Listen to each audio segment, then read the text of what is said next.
Franck Ferrand raconte sur Radio Classique.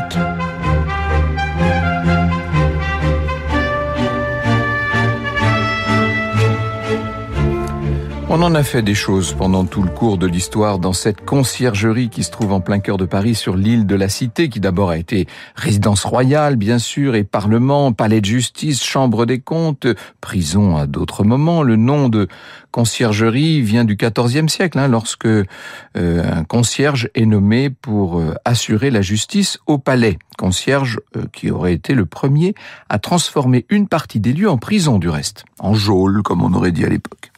Les prisons arrivent donc dès le XIVe et s'additionnent aux nombreuses autres fonctions du lieu. C'est sous la Révolution française que cette fonction de prison a pris l'ascendant, bien entendu. Vous savez que la plus célèbre des détenues de la conciergerie a été Marie-Antoinette. Mais une fois la Révolution terminée, la conciergerie est restée une prison et elle va le rester tout au long du XIXe. Et c'est dans cette prison que je vous emmène le 10 août 1840. On est dans la cellule vraiment la plus isolée du palais, la plus surveillée aussi. Les nombreux gardes ont reçu l'ordre de tuer le captif si jamais il tentait de s'évader. Et le captif en question, il a 32 ans. Il est l'héritier légitime de la branche des Bonaparte. Nous sommes au début, enfin pas au début, nous sommes en plein milieu de la monarchie de Juillet, bien entendu. Une semaine plus tôt, il a fait sa deuxième tentative de coup d'État bonapartiste. Il s'appelle Louis-Napoléon Bonaparte. Oh, ce coup d'État n'a pas été un succès, c'est le moins qu'on puisse dire. Échec total, il a d'ailleurs été immédiatement arrêté. Et désormais, il attend dans sa cellule que son jugement commence. Et pour ça, la Chambre des Pairs s'est constituée en tribunal. Le roi Louis-Philippe n'a pas voulu que Louis-Napoléon soit jugé par un jury populaire parce que il s'est dit que ça allait peut-être devenir une tribune pro-bonapartiste. Seulement, le faire juger par la Chambre des Pairs, ça n'est pas non plus sans danger puisqu'il y a pas mal de pairs en question qui ont servi sous le Premier Empire. Je pense à Molé, à Daru, à évidemment Cambacérès, Exelmans, enfin et d'autres. Louis-Napoléon sait tout ça, évidemment, et lorsque la Chambre lui demande quels étaient ses complices, il répond « les pairs eux-mêmes, si j'avais réussi ». C'est pas entièrement faux, ça ne manque pas d'ironie, vous me direz. Et il est vrai que de nombreux pairs sont bien gênés de juger Louis-Napoléon parce que, évidemment qu'au-delà de sa simple personne, c'est toute l'idée bonapartiste et au-delà de cela, c'est même la notion d'empire qui est jugée. Lors du vote du 6 octobre, 60% des pairs préfèrent s'abstenir. 60%, ça vous donne quand même une idée du malaise. La majorité des votants n'en décide pas moins de condamner Louis-Napoléon à l'emprisonnement perpétuel dans une forteresse située sur le territoire continental du royaume. Franck Ferrand sur Radio Classique. Il n'a pas l'intention de moisir en prison, Louis-Napoléon. Je rappelle qu'il a 32 ans. Lorsqu'il apprend le verdict, il lance « On disait autrefois que le mot « impossible » n'était pas français. Aujourd'hui, on peut en dire autant du mot « perpétuel ». Et se tournant vers le procureur, il ajoute « Et combien cela dure-t-il en France, la perpétuité ?» Ah, il fait de l'ironie, mais pour le moment, il prend le chemin de la forteresse. On va le faire entrer dans une voiture bien escortée qui prend la route du Nord. On le conduit dans le département de la Somme, dans la ville de Ham. Alors, faut imaginer ce que c'est que le fort de Ham. Ce château, tout ce qu'il y a de plus médiéval, qui remonte à Louis XI, avec ses tours d'angle, ses donjons, ses ponts-levis, enfin tout ce qu'on peut imaginer d'une forteresse qui doit aussi comporter quelques souterrains et quelques oubliettes.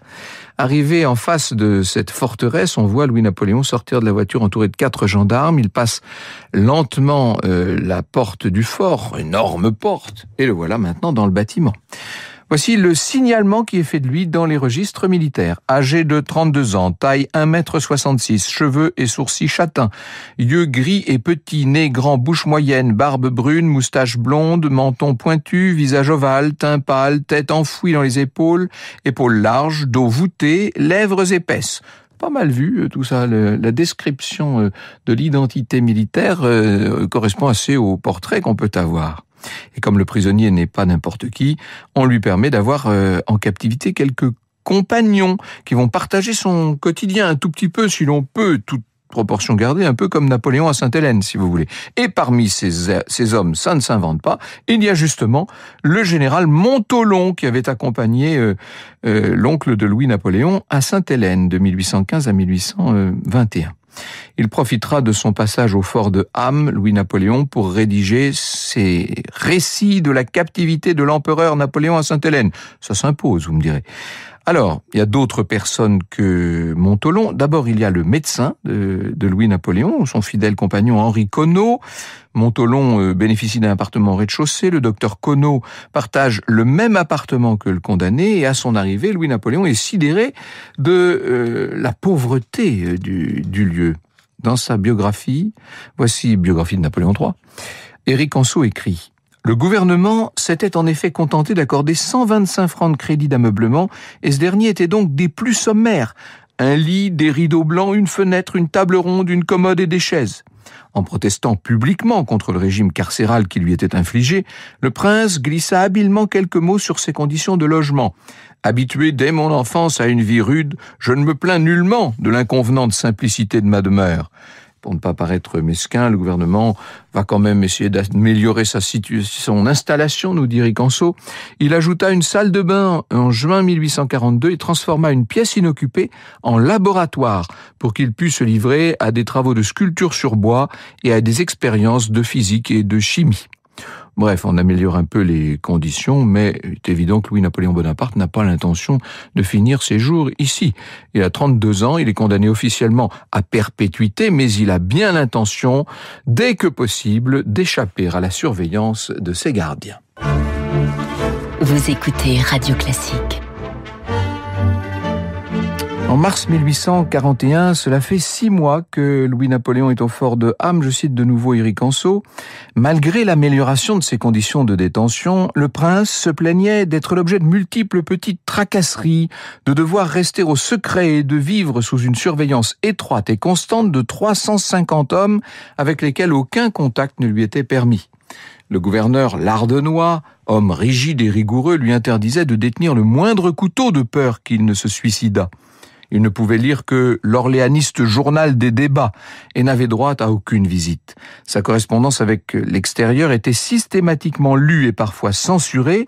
Le ministère de l'Intérieur établit même un commissaire spécial de police à Ham, dont la mission était de le surveiller et d'établir un rapport quotidien sur son compte. Les autorités redoutaient une évasion ou un coup de main pour le libérer. Elles doublèrent la garde au moment du retour des cendres à Paris le 10 décembre 1840, mais vécurent néanmoins dans l'angoisse car circulaient des rumeurs sur une tentative imminente. Oui, dans la pratique, Louis-Napoléon a quand même un quotidien bien monotone. Je me lève tous les jours entre 8 et 9, dit-il. Enfin, c'est lui qui écrit ça dans son journal. Je m'occupe jusqu'à midi, heure du déjeuner. Je sors après le repas sur mon bastion, je me promène jusqu'à 3 heures. Je rentre alors et je reprends mes occupations jusqu'à l'heure du dîner qui est à 8 heures. Ensuite, nous lisons et nous jouons aux échecs jusqu'à 10h30 ou 11h. Et ici, tous les jours se ressemblent. Les semaines se ressemblent et les mois se ressemblent et les années. Louis-Napoléon est dans son atelier, il étudie, il lit, il écrit, il expérimente, il envoie un mémoire sur ses travaux d'électricité à Arago, François Arago.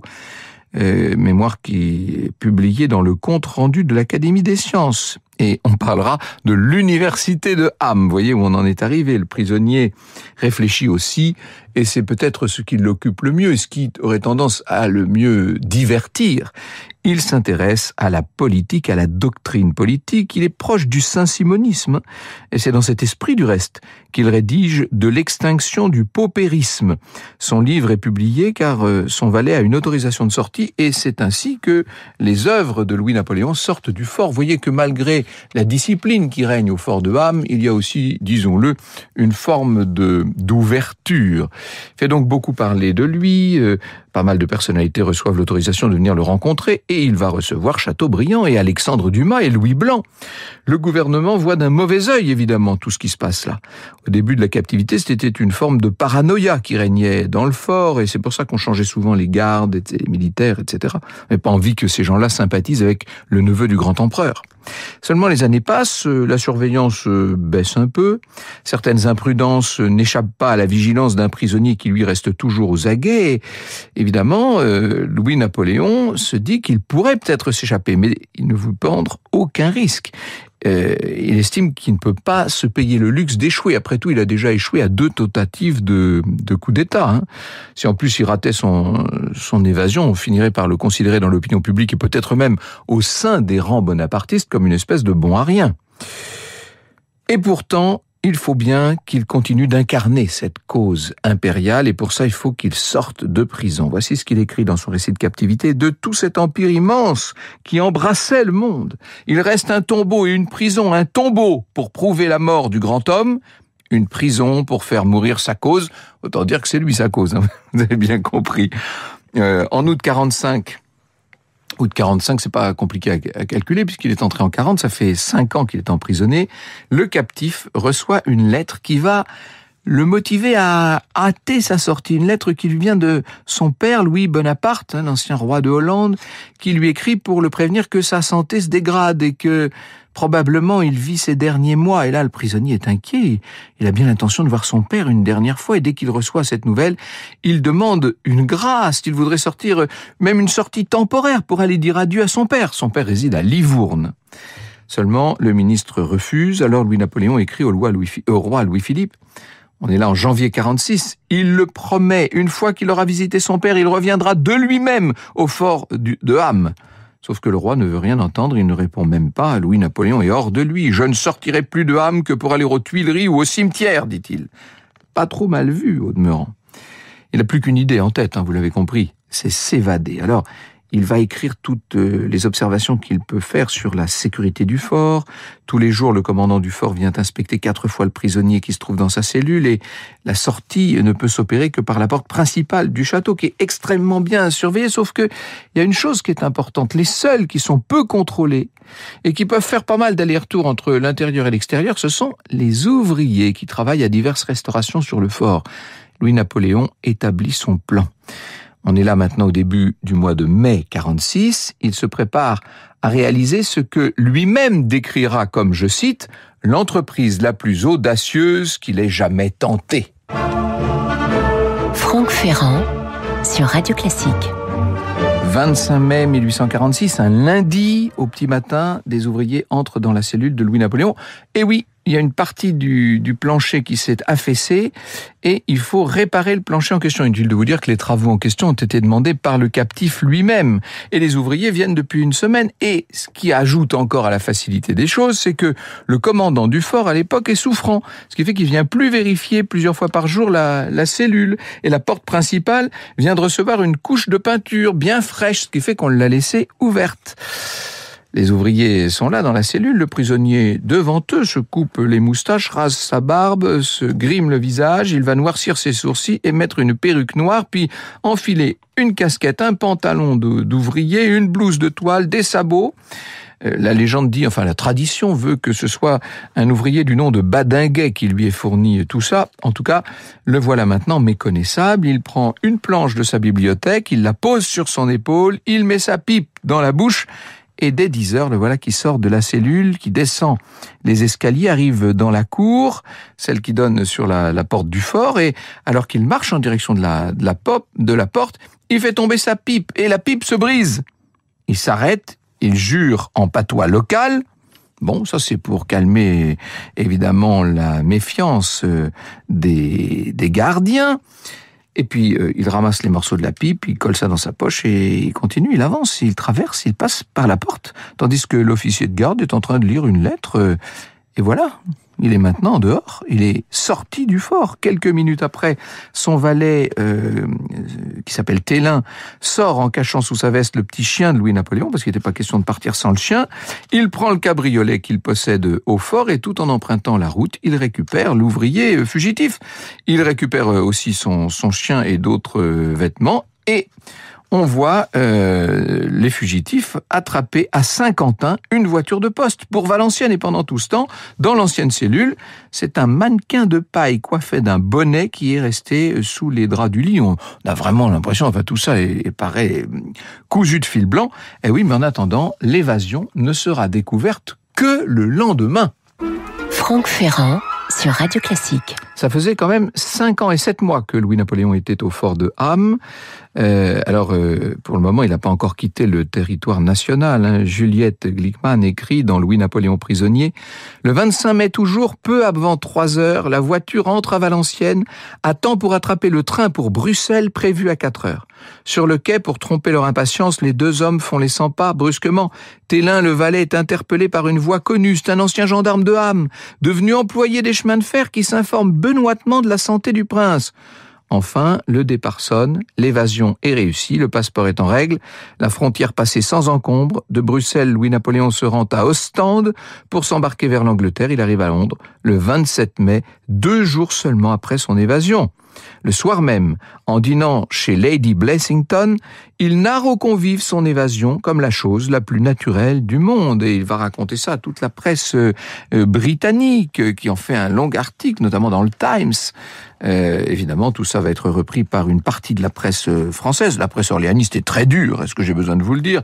Elle surnomme rapidement le prétendant bonapartiste Badinguet. C'est le nom du soi-disant ouvrier qui aurait prêté ses vêtements. Probablement s'agit-il d'une légende, mais en tout cas ça va rester. Et malgré ses efforts, Louis-Napoléon ne pourra se rendre auprès de son père mourant, puisqu'il n'aura pas de passeport. L'Autriche et la Toscane lui refusent ce passeport et son père va mourir 2 mois plus tard, en juillet 46. Ce qui ne veut pas dire que Louis-Napoléon soit sorti pour rien. Il a toujours ce grand destin politique qui l'attend, il en est convaincu, il attend le bon moment, il vit à Londres, il est dans les grands salons, il voit les hommes politiques de premier plan et de l'autre côté de la Manche, évidemment, la situation se détériore et vous savez qu'il va y avoir cette révolution de février 1848 qui va forcer le roi Louis-Philippe à prendre à son tour le chemin de l'Angleterre. Eh bien, quelques jours plus tard, un homme va faire la traversée de la Manche dans l'autre sens. C'est Louis-Napoléon qui a bien l'intention de se saisir des rênes du pouvoir. Dans un premier temps, il va se faire élire président de la République. Vous écoutez Radio Classique.